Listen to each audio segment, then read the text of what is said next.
We talk a lot about gear here on this channel because who doesn't love gear? I mean, the whole reason why I'm actually giving away a free camera to one of you lucky subscribers, so if you haven't yet, definitely consider subscribing, is because of how much we love gear. But aside from gear, there are a lot of ways to get cinematic, fantastic shots. So I am going to be breaking down my top 5 things you can do in order to enhance your overall look of your videos. The truth is, sometimes we can't always shoot in amazing locations where everything just looks beautiful, like in Hawaii. So sometimes we have to make the boring look good. So let's kick it off with tip number 1. I get asked all the time what camera made the biggest difference in my video quality, and the honest answer is it was lighting. I'm not just talking about buying lights though. There are simple tricks you can do to get better lighting onto your subjects. One is, if you're shooting outside, just shoot with your subject in the shade. It'll keep the lighting on them even, and as a bonus, it'll keep them from squinting. Lighting is one of those things that's like my favorite way to experiment, especially when filming for my YouTube channel. Seeing how different colors can create completely new looks in similar situations inspires me to keep trying new things. Now, clearly, if you can buy lights, this unlocks an even bigger possibility, and honestly, I think buying lights is one of the best investments you can make as a video shooter. Actually, in fact, hold on one second. Hey, yeah. Do we have any extra lights we could possibly like give away on the channel? Yes. I think we have some of those extra Godox video lights in here. Let me look around. Hold on one second. Doing another giveaway. But like, do you think we're doing too many giveaways on the channel right now? No. I mean, who's gonna say no to free gear? Yeah, you're right. I mean, free gear, right? That's what I thought. Who's gonna say no to free gear? Yeah, there you go. All right, so yeah, if you want a chance at winning one of these large chip LED lights, all you have to do is be a subscriber and leave a comment on this video about which of these tips was your favorite and made the biggest impact for you. So on to tip number 2, which is, do you know why people get bored watching most videos? It's because they don't really know what to look at, and they get lost, and ultimately, they get bored.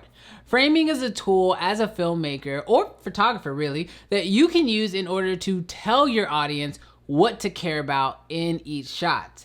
Techniques like the rule of thirds, where you can simply have your subject that's looking to the left, have them on that right third, and vice versa. These are ways that you can draw attention for your viewers. Now, also, be careful that you don't have too much negative space, because things like having too much headroom can also be a problem. When you are thinking of your video's framing, one big question I always ask myself is, if I were to pause this video, would this frame be a good photograph? The next tip I have for you is kind of simple, but it's a really big one, and that is, you have to nail your focus. And if you're not sure if you nailed your focus, shoot it again. Focus is one of those things you cannot fix in post. And a lot of cameras today have a great autofocus system, but even then, you have to be very adamant that that focus system got it spot on.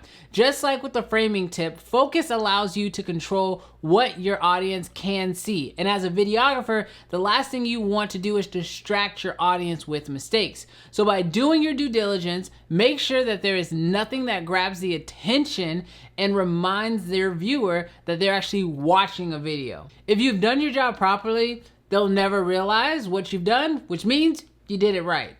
If you're ever struggling to edit one of your videos, tip number 4 is probably gonna help you out a lot. And that is, if you looked at your edit and thought to yourself, this edit feels kind of stale. Well, trust me, we've all been there before, first off, but it's most likely because you're using too many similar shots, and you need to mix it up with not only shots, but angles. And you need to kind of make sure that your shots aren't getting too overly used. So you need to have a mix of wides, mediums, close-ups, extreme close-ups. This way, when you go to edit it, your edit can start to have a flow and feel like new elements are being introduced, which can keep your viewers' attention. A great example of this is watch almost any movie. Typically, a shot only lasts for about 3 to 4 seconds before they cut to not only a new shot, but a different angle providing new information.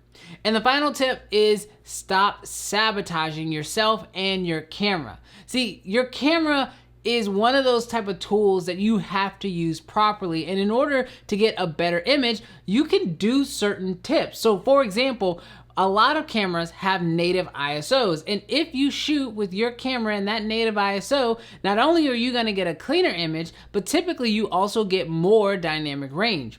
Knowing this little trick will instantly improve your image, and it doesn't cost you anything extra. For example, here is a shot from the FX3, and as you can see, it's basically unusable, and that's because I shot it at ISO 10,000. But if I turn that ISO up just one more stop, it looks amazing because now I'm shooting at the FX3's native ISO. You can see the difference, right? It's important for you to learn the strengths and weaknesses of your camera so that way you can start putting your camera in situations that allow it to shine and ultimately make you look like the much better videographer that you are. One of the biggest misconceptions when it comes to video production is that it's easy. Most of your favorite creators spend way more time than you would think in order to create their visions. This extra time is what allows them to create the images that captivate your attention. It is totally worth it to take the extra time needed in order to get an image properly dialed in. You just have to be willing to put in the extra time itself. The best thing about video production is that anyone can do it. If you're willing to take the time to learn how, and with the resources like YouTube making knowledge pretty much accessible to anyone, you really can do it.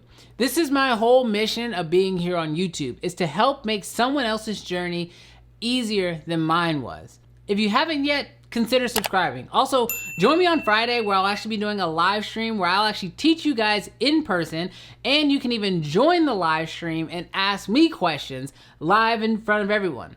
Thank you guys so much for watching this video, and I'll catch you guys in the next one. Peace.